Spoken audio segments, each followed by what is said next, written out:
seen kind of how you guys have grown and whatnot. Let's talk about what FuelTech brings to the drag racing ECU world, because you guys got everything from like mild to hot and spicy with your ECUs. What have you guys put into the development to make these work so well for drag racing? I think first, I consider FuelTech probably one of the few, or maybe the only, drag racing focused ECUs in the market. So I think we really were born on a drag racing environment, and we really deepest invested on this market. And obviously, because first it starts with a passion.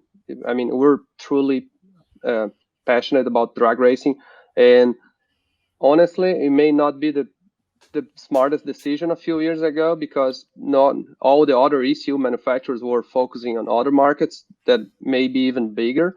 But I think we did some good choices and some intelligent decisions about how well we could focus on drag racing and develop specific features on our ECUs, and always keeping the ECUs like with no custom firmware, so open software, so everybody can have access for every feature. So I think this kind of strategy been very successful, because we were trying a little different from other ECU on a way of actually, if one of our friends or tuners or clients help us designing a new feature, we first design it for free, so we don't charge for custom firmwares.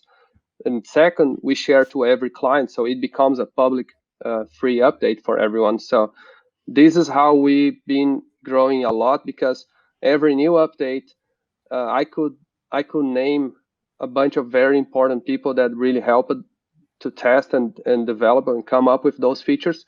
But that benefits like thousands of people when it comes online. So I think the timing or the times of the cars have been dropping a lot in the last few years, and part of that is definitely because the technology is becoming more available and widely available for every racer.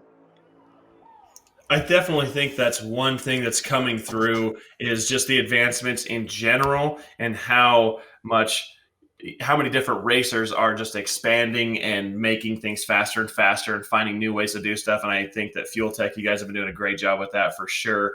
On kind of along that same subject, let's talk about FT Spark and also FT coils, and how that's something I believe it's somewhat new. You might have to school me a little bit on it, but talk to me about how that has changed and what you guys use that for and how it's a big advantage. Yeah, that's actually for sure one of the biggest advance in the last few years.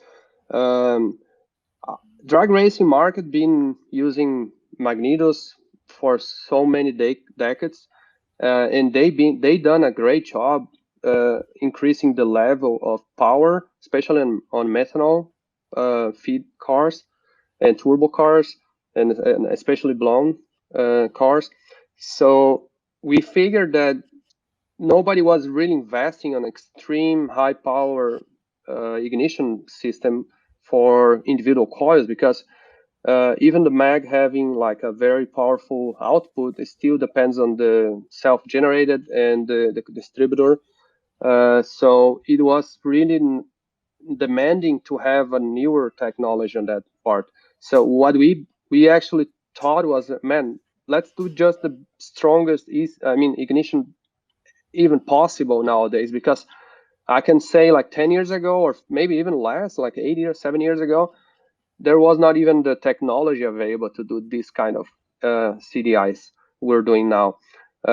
And honestly, being a small company and like almost like a family business, I'm so proud to see that the market is approving and following us, because now we see more products like having that kind of technology. And we had some already before, but it wasn't really popular on the really high level drag racing. So now it's almost like a mandatory product to run a really high horsepower engine. I can also tell, like, we designed the best we could, but we're not even sure if that will be really helpful as we expect it to be. The good news is actually, even using our hub dyno, which has been very busy for the last years, we had so many situations where we were able to prove back and back that a stronger ignition system is so helpful and can bring more performance, even on some cases that you're not expecting to see that. So even like a nitrous car, I mean, pro nitros really being gasoline, everyone always thought that, oh no, ignition power is really not mandatory for nitros. You just run an air fuel that is not that rich, so it's okay. But we actually proved the opposite. We proved that you can run richer if you have strong ignition, because you won't reach misfire, which is not a good news for a nitrous engine. Then if you can run richer, you actually can just, okay, you're losing horsepower because you're richer, but then you just add more nitrous. I mean, it's just like a turbo car.